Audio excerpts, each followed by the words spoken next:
अस्सलाम वालेकुम, hello and welcome to a special transmission for Asia Cup 2022 और super 4 के मरहले का आखिरी मैच कल खेला गया जिसमें श्रीलंका ने कन्विंसिंग विक्ट्री हासिल की।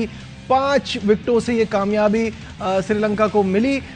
ये जो ड्रेस रिहर्सल जिसे हम कह रहे थे फाइनल की, उसमें पाकिस्तान की बैटिंग बिल्कुल ही ना चल पाई। हम 121 रन पर ढेर हो गए।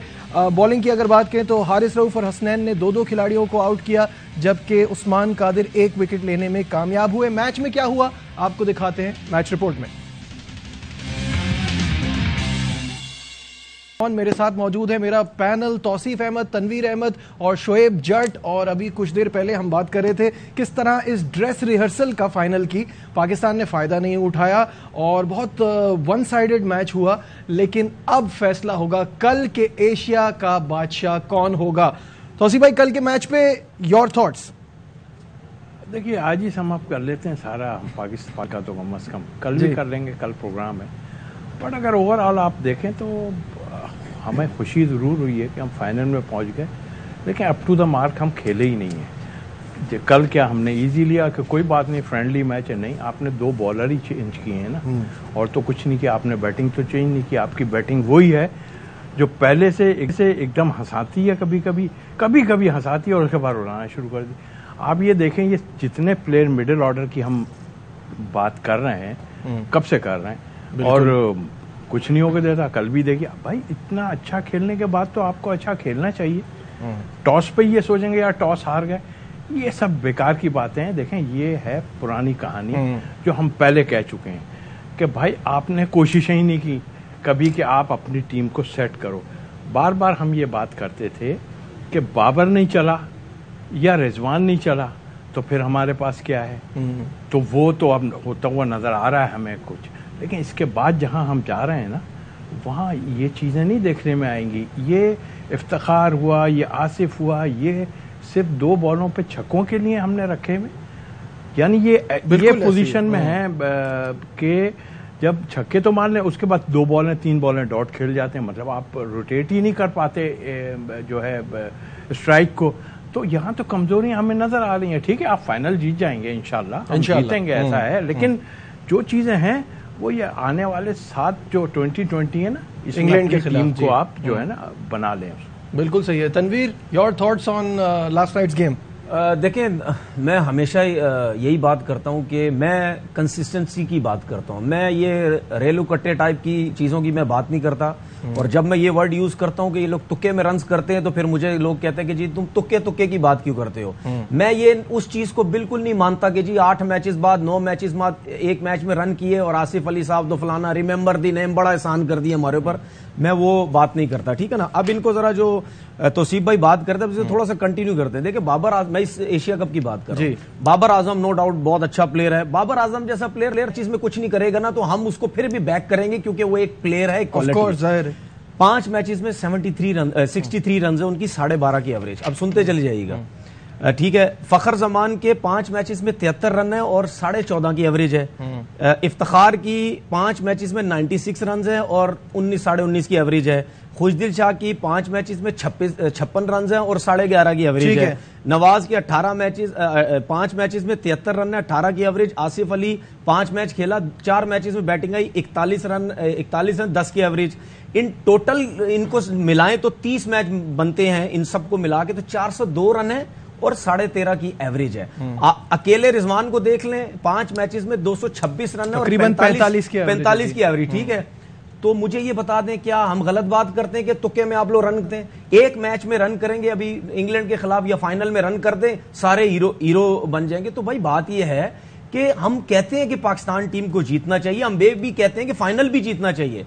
लेकिन कल जिस तरीके से क्रिकेट खेली गई या पूरे टूर्नामेंट में खेली गई, या आसिफ अली, यार मैं आपको एक बात बताऊं, ये 11-11 की एवरेज, 2 बॉल्स पे 2 छक्के मार के ये नहीं होना चाहिए भाई। इस वक्त बात ये कि इफ्तिखार को पिछले 2 मैचेस में पूरी बैटिंग मिली, नंबर आया, क्या किया आपने?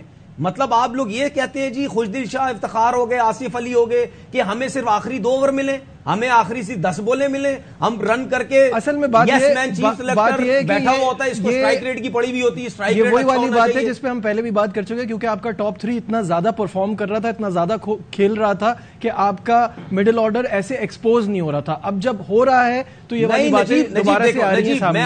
मैं आज भी कह रहा हूं, ऊपर के बाबर आजम रिजवान रन्स करें या ना करें, आपका मिडिल ऑर्डर है ही यही। मिडिल ऑर्डर में एबिलिटी है ही नहीं, हमेशा से है। जी शोएब, क्या कहेंगे इस पूरी डिबेट पे आप, और क्या आपको लगता है कि ये पाकिस्तान की स्ट्रैटेजी है कि ये जो ड्रेस रिहर्सल है इसमें जान के हमने ऐसा खेला है ताकि हम अपनी फुल स्ट्रेंथ के साथ जब संडे को आए तो श्रीलंका परेशान हो जाए?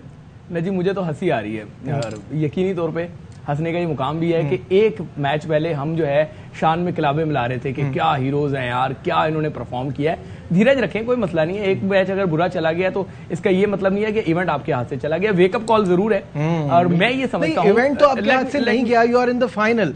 प्रॉब्लम ये है कि जो पॉइंट्स है ना वो आपको आइडेंटिफाई करने बिफोर द वर्ल्ड कप। मैं वहीं पे आ रहा हूं जी। मुझे ऐसा लगता है कल का मैच खिलाड़ियों की परफॉर्मेंसेज अपनी जगह, और वैसे भी ये पूरा मिडिल ऑर्डर जो है कौन से मैचेस में चला है। अगर क्रूशियल मैचेस में आके नीचे 1-2 रन बना दिए हैं तो आप उन पर रिलाई नहीं कर सकते। बिल्कुल सही है। पुअर कैप्टनसी, मुझे ऐसा फील होता है कि पुअर कैप्टनसी से आप मैच आ रहे हैं। अगर अफगानिस्तान का लो स्कोरिंग मैच था तो आपने अच्छी बॉल कराई थी तो वो लो स्कोरिंग हुआ था, फिर उन्होंने भी अच्छा बॉल कराया। कल का मैच अगर लो स्कोरिंग मैच था तो दोनों जानिब से अच्छी बॉलिंग हुई थी। आखिर में आपकी पुअर कैप्टनसी की वजह से मैच आपके हाथ से निकल गया। जब हारिस रऊफ ने और हसनैन ने शुरू में इंपैक्ट डाल दिया, प्रेशर में डाल दिया, तो उनके 2 ओवर कहां बचाने के लिए लेके गए थे, उनको लगा देते। लेकिन स्ट्रेटजीज इसी तरीके से होती हैं कि अगर एक रिदम बना हुआ है, जब आपको पता था कि उनका ओपनर रन्स करता है तो फिर नीचे आके मिडिल ऑर्डर कर लेते हैं। एक ओपनर उड़ा दिया था आपने डेंजर मैन, अब पाइथन जो पैथम है वो पाइथन की तरह आपको जकड़ गया और आप उसकी जकड़ में आने के बाद हिल भी ना पाए। ये मामला थे। और जहां तक मिडिल ऑर्डर की बात है उस पर आप रिलाई कभी करते ही नहीं है। जिस दिन से आपने उनको सिलेक्ट किया है तब से आप ज़हन बना ले कि भाई उनकी 2 से 3 ओवर की क्रिकेट है। अब इस मौके पे ये कहना कि जी ऐसा हो गया वैसा हो गया, कोई मसला नहीं है, फाइनल सर पे है, अपने लड़कों पे यकीन रखें। कैप्टनसी बहुत बड़ा मैटर है मैच जीतने के लिए, और इसी तरीके से रिजवान को रेस्ट ना करवाना, ये सिर्फ आप फाइनल को ना देखें। अगर मैं नहीं कह रहा, लेकिन जो सुनने में आ रहा है, अगर रिजवान ने शाहीन की तरह कह दिया कि जी मुझे रेस्ट नहीं चाहिए, तो फिर तो वो 7 मैचेस में भी रेस्ट नहीं लेगा जो आप होम सीरीज खेलेंगे इंग्लैंड के खिलाफ। तो इंजरी तो भाई आप वक्ती तौर पे छुपा सकते हैं, खत्म नहीं कर सकते। अगर कोई ऐसी इंजरी है, और खासतौर पे लेगमेंट्स की इंजरी जो होती है नी को लेके, उसको रेस्ट ही डेंजरस हो जाएगी लॉन्ग टर्म में। नजीब उसका रेस्ट ही इलाज है। तो इसका मतलब है कि आप वर्ल्ड कप की प्रिपरेशन कर ही नहीं रहे। पंजाबी की मिसाल डंग टपाओ, ये वाला मैच निकालो, अगले में आगे देखते हैं। बिल्कुल तो ये आगे के चक्कर में डिस्कशन में शामिल करेंगे our sports correspondent Shahid Hashmi को इन आवर सेगमेंट एनी शाहिद। शाहिद साहब अस्सलाम वालेकुम। क्या हो गया ये जो फाइनल से पहले हमें लग रहा था एक रिहर्सल होगी, उसमें तो आउट क्लास कर दिया पाकिस्तान को श्रीलंका ने, क्या हुआ? वो जो मौका था, पाकिस्तान की टीम श्रीलंका से कहेगी धोखा धोखा दे दिया, धोखा धोखा। तो ड्रेस रिहर्सल में पाकिस्तान ने धोखा दे दिया और श्रीलंका बड़े ज्यादा एतमाद के साथ फाइनल में आएगा, और पाकिस्तान को ये झटका लगना जरूरी था। तो धोखा हो गया एक तरह से श्रीलंका के साथ। वेदर वी लाइक इट और नॉट, शायद भाई टॉस की यहां बहुत अहमियत है, आप क्या कहेंगे? देखिए, टॉस की अहमियत तो है। दुबई में टॉस जीतने वाली टीम बगैर कोई तामुल के, बगैर हिचकिचाहट के फौरन सेकंडों में डिसीजन, बल्कि पहले से डिसीजन करके आती है कि टॉस जीतेंगे और सामने वाली टीम को बैटिंग में डालेंगे और उसको रोकेंगे और फिर मैच जीतेंगे। अफगानिस्तान टॉस जीता था, लेकिन इंडिया ने ऐसी दुर्गत बनाई उनकी उस पिच पर, और कोहली ने खुसूसन कुछ अफगान डीमोरलाइज भी थे एक दिन पहले शारजा में जो उनको शिकस्त हुई थी। तो 212 का बहुत बड़ा टोटल किया था, इसीलिए इंडिया को फर्क नहीं पड़ा। तो टॉस है तो क्रूशल, टॉस फाइनल में भी क्रूशल होगा, लेकिन टॉस आपके इख्तियार में नहीं होता। आपको एक तरह से ड्रेस रिहर्सल हो गई कि आप टॉस हारोगे तो आप क्या करोगे। अगर आप 121 रन बनाओगे तो फिर तो फाइनल नहीं जीत सकते, लेकिन अगर 180 प्लस बनाओगे तो पाकिस्तान की बॉलिंग इतनी अच्छी है कि पाकिस्तान 170, 180 पर कोई भी स्कोर होगा तो उसमें सामने वाली टीम को पकड़ लेगी। और श्रीलंका की टीम यंग टीम है, बिल्कुल सारे यंगस्टर लेके आए मिकी आर्थर, और जब मिकी आर्थर गए तो उन्होंने अच्छा खासा एस्टैब्लिश कर दिया था। 3 T20 ऑस्ट्रेलिया से अभी उन्होंने खेले थे जुलाई में श्रीलंका की टीम ने, उसमें से 2 वो हारे, लेकिन आखिरी T20 बड़ा जबरदस्त उन्होंने जीता जिसमें शनाका ने, दासुन शनाका जो उनका कप्तान है, 27 बॉल में 50-55 रन बनाए थे और मैच जितवाया था। तो ये यंग टीम है और बहुत अच्छा खेल रही है, और 1-2 प्लेयर इनके ऐसे होते हैं जो जिनके गिर्द बैटिंग रिवॉल्व करती है। पाथुम निसान का छोटे से कद का है लेकिन स्टेचर उसका बड़ा है। फर्स्ट क्लास में अगर उसका रिकॉर्ड उठा के देखें 61-62 का फर्स्ट क्लास का बैटिंग एवरेज, 1400-18-50, तो बहुत जबरदस्त उसका फर्स्ट क्लास रिकॉर्ड है। और मिकी आर्थर ने कोई 15-20 दिन के अंदर में उसका टेस्ट, ओडीआई और T20 तीनों डेब्यू करवा दिए। उसे पता है कि वो बहुत अच्छा प्लेयर है। श्रीलंका की एक खास बात जो इस मैच में कल नजर आई वो ये भी थी कि उनकी फील्डिंग बड़ी जबरदस्त थी। कुछ हमने भी जुल्म किया, ऐसे मार रहे थे, बिल्कुल स्ट्रेट फील्डर के हाथों में जा रहा था, ना फील्डर को इधर होना पड़ रहा था ना इधर होना पड़ रहा था। एक भी कैच ऐसा नहीं था जो श्रीलंका के फील्डर्स ने कोई एफर्ट के साथ लिया और सीधे सीधे गए। रिजवान का कैच बहुत ऊंचा था जो कुशाल मेंडिस ने थोड़ा सुकून के साथ, कीपर है वो तो उनके पास ग्लव्स भी थे, उन्होंने सुकून से पकड़ा। लेकिन श्रीलंका की फील्डिंग भी बहुत जबरदस्त है और उन्होंने उस जबरदस्त फील्डिंग के साथ एक भी कैच नहीं छोड़ा और पाकिस्तान के सारे कैच पकड़े और 121, जाहिर है इतना बड़ा स्कोर नहीं था। उसके बाद पाकिस्तान ये मैच। ठीक है, शाहिद भाई भी हमारे साथ हैं और बाकी पैनल भी साथ है, डिस्कशन को आगे बढ़ाएंगे। यहाँ लेते हैं ब्रेक, स्टे विद अस।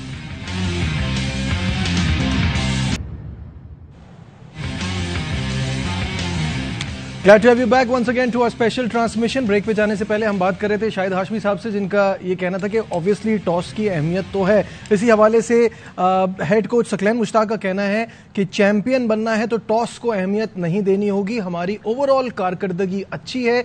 कल के गेम में श्रीलंका ने हमारे खिलाफ प्लान बड़ा अच्छा बनाया था और उम्मीद है कि पाकिस्तान अपनी गलतियों से सीखेगा और फाइनल जीतेगा। क्या कहना था, आइए आपको दिखाते हैं। जी तौसीफ भाई, क्या कहेंगे हेड कोच और कप्तान की बात सुन के? हेड कोच की पहली दफ़ा मैं उनकी बात से सहमत हूँ। सच्ची बात तो ये है कि उन्होंने सही कहा, टॉस को नहीं। कब तक रोएंगे इस बात को, नहीं है तो नहीं खेलेंगे, अगर टॉस नहीं होता बस जी हार गए, ख़त्म हो गया, ये तो हो नहीं सकता।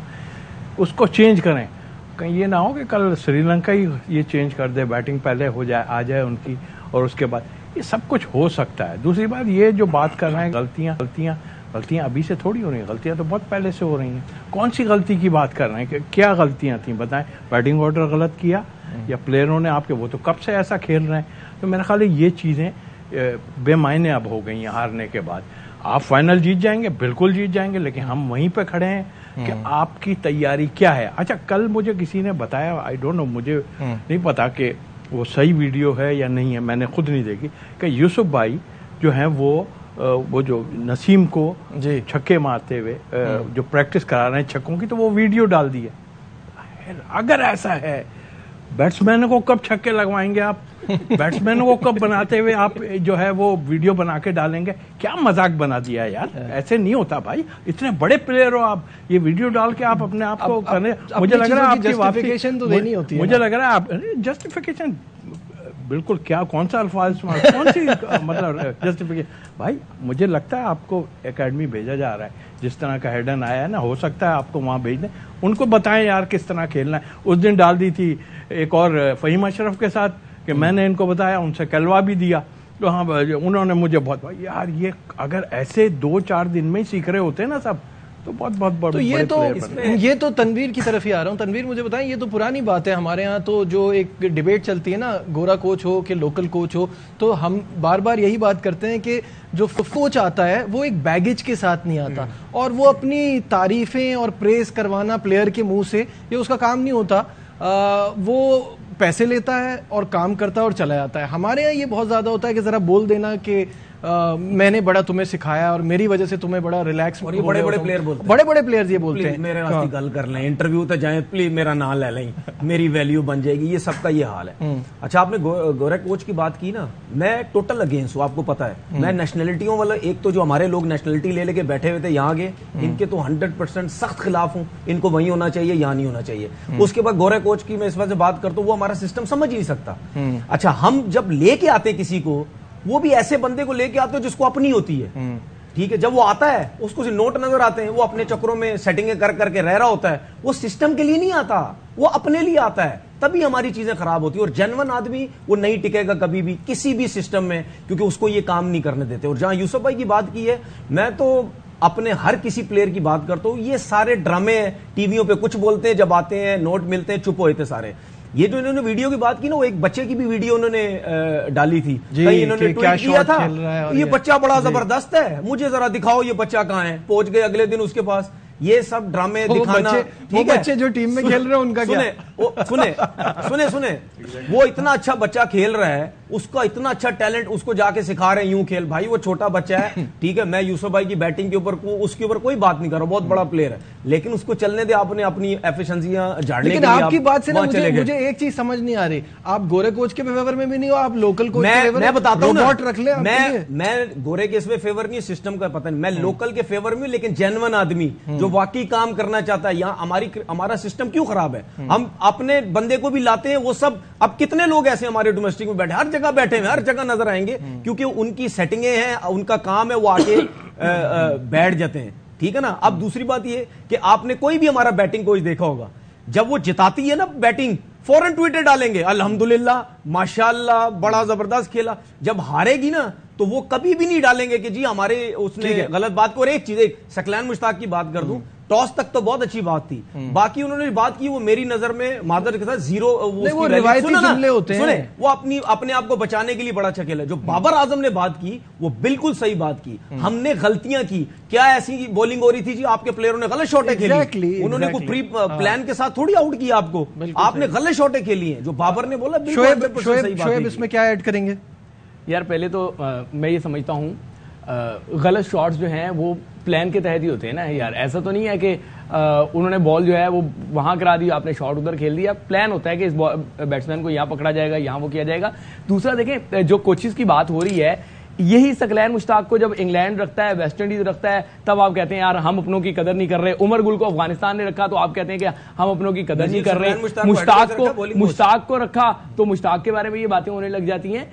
और यही कोचेस जब हमारे पास आ जाती है तो हमें इनमें कीड़े नजर आने लग जाते हैं। मुझे एक बात बताएं, मोहम्मद यूसुफ की हम बात कर रहे हैं, ग्रेट बैट्समैन है यार, अगर वो ओवरनाइट चेंज नहीं कर सकता फिर ऐलान करेंगे जी 5 साल के लिए इसको रखा है। मैथ्यू हेडन को आप लेकर आ रहे हैं कि आप 10 साल के लिए लेकर आ रहे हैं, चंद दिन के लिए लेकर आ रहे हैं।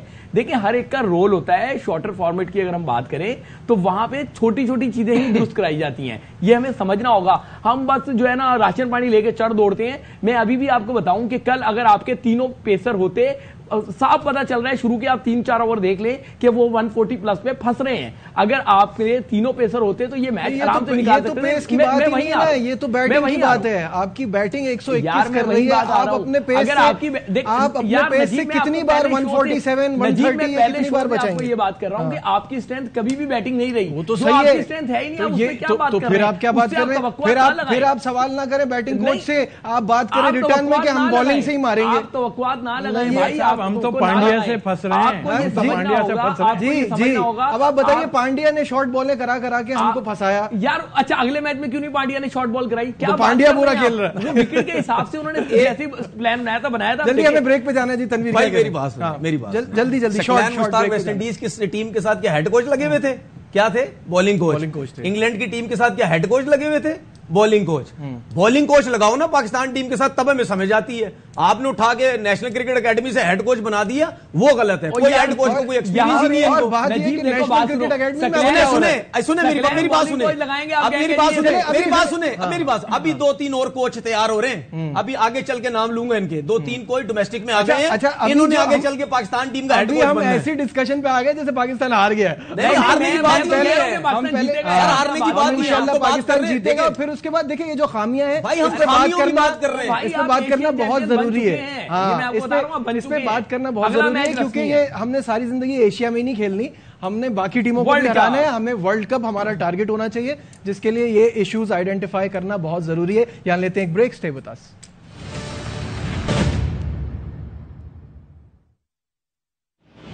एक बार फिर खुशामदीद कहेंगे आपको हमारी स्पेशल ट्रांसमिशन में। शाहिद साहब हमारे साथ ही हैं। शाहिद साहब, बहुत सारे लोगों का यह मानना है कि कल का जो मुकाबला है वो हमारे पेसर्स का श्रीलंका के स्पिनर्स से होगा, तो क्या आप इस बात से अग्री करते हैं? श्रीलंका के स्पिनर्स वर्सेस हमारी फास्ट बॉलिंग। अब नसीम शाह वापस आ जाएंगे, शादाब वापस आ जाएंगे तो पाकिस्तान की स्ट्रेंथ तो होगी। और श्रीलंका के स्पिनर्स बड़ी अच्छी बॉलिंग कर रहे हैं। थीक शाना ने कल बड़ी अच्छी बॉलिंग की। हसरंगा गो के पूरे टूर्नामेंट में उन्होंने 3 विकेटें ली थी, लेकिन कल उन्होंने 3 विकेटें लेकर बहुत जबरदस्त बॉलिंग की और उनको एक तरह से हमारे बैट्समैनों ने दिया भी मौका उनको आउट करने का। इफ्तिखार ने बड़ा अच्छा छक्का मारा था, अगली बॉल पे फिर वो छक्का मारने गए और आउट हो गए। आसिफ अली को बड़ी अच्छी उन्होंने गूगली डाली, बिल्कुल बैफल्ड हो गए, बिल्कुल भूंचका कर रह गए आसिफ अली और वो उस गूगली के ऊपर आउट हो गए। तो हसरंगा अच्छे बॉलर हैं, उनको देखकर खेलना पड़ेगा।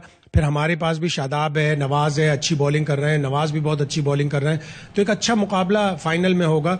और आखिरी 4 अगर T20 उठा के देखें तो पाकिस्तान आखिरी 4 T20 आ रहा है। 2019 में वो 3 T20 जिसके बाद सरफराज की कप्तानी गई, लाहौर में 3 T20 हुए थे और उसके बाद ये वाला। तो 4 लगातार हम T20 उनसे हार चुके हैं।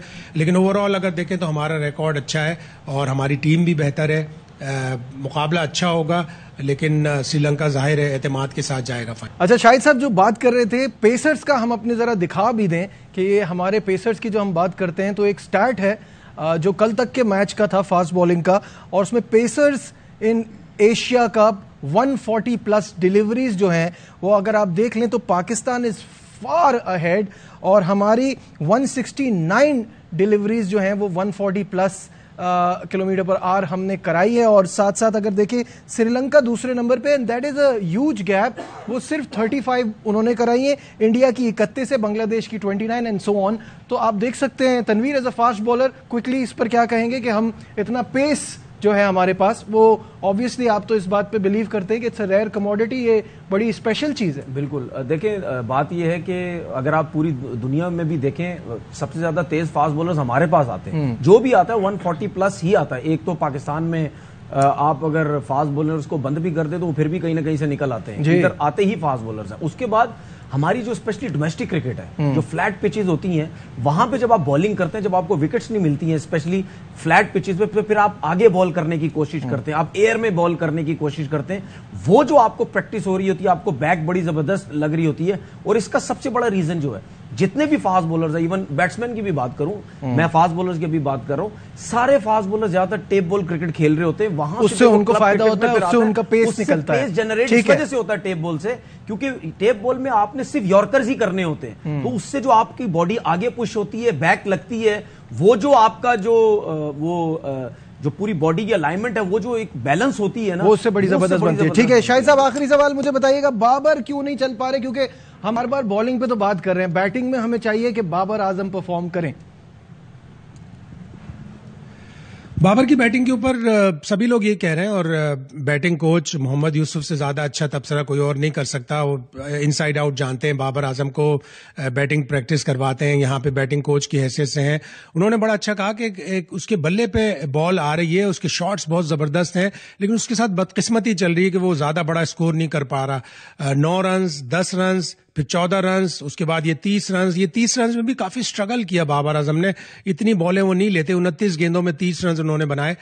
तो बाबर आजम स्ट्रगल जरूर कर रहे हैं, लेकिन उनका फॉर्म खराब नहीं है, उनकी बैड लक चल रही है, वो बड़ा स्कोर नहीं कर पा रहे हैं। अफगानिस्तान के खिलाफ उन्हें गेंद बहुत अच्छी पड़ी थी और उस गेंद पर वो लो भी थी, उस पर वो LBW हो गए। शारजा की विकेट मुश्किल थी, लेकिन बाबर आजम जाहिर है पाकिस्तान को बड़ी तवक्कुआत है उनसे, और वही उनके गिर्द, रिजवान के गिर्द पाकिस्तान की बैटिंग चलती है। फखर इतना स्कोर नहीं कर रहा है, अच्छा होता है इस वार्म अप, इस एक तरह से डेड मैच था, वार्म अप मैच ही था फाइनल से पहले। इस मैच में फखर की जगह अगर हैदर अली को चांस देते तो थोड़ा सा आपको एक आइडिया हो जाता कि आपके पास बेंच में भी एक नंबर 3, नंबर 4 का बैट्समैन पड़ा है। लेकिन शायद ये सोच रहे हो कि हैदर, खुशदिल, आसिफ अली, ये सब हिटिंग करने वाले बैट्समैन है, तो शायद ये सोचा हो और इसीलिए फखर के ऊपर उन्होंने कंसंट्रेट किया कि आगे फाइनल आ रहा है। लेकिन अच्छा होता कि अगर हैदर अली को एक चांस मिल जाता और वो चांस अवेल कर पाते हैं। बहुत शुक्रिया शाहिद हाशमी साहब हमारे साथ थे। तौसीफ भाई, जाने से पहले फाइनल थॉट्स कल के मैच पे क्या कहेंगे? कैसा एक्साइटिंग मुकाबला होगा, नहीं होगा? इंशाल्लाह हम जीतेंगे, ऐसी बात नहीं। और अभी बस मैं ये छोटी 2 बातें जरूर करूंगा। ये 140 की स्पीड में इसमें विकेटें कितनी ली हैं बॉलर्स ने, ये पता चले। जाहिर है स्पीड तो अच्छी है। फिर दूसरी बात, क्या वक्त आ गया है कि हसरंगा यानी स्पिनर को बड़ा संभल के खेलना पड़ेगा पाकिस्तानी प्लेयरों को। ये तो बड़ा खराब टाइम है उस लिहाज से देखा जाए। जो टीम पाकिस्तान की स्पिनर्स को खेलती थी नहीं तो प्रोमो में तो आप कह सोचना रहे थे स्पिन विन होगा। स्पिन विन तो इसलिए होगा ना कि हम जिस तरह खेल रहे हैं तो इसी तरह विन होगा फिर।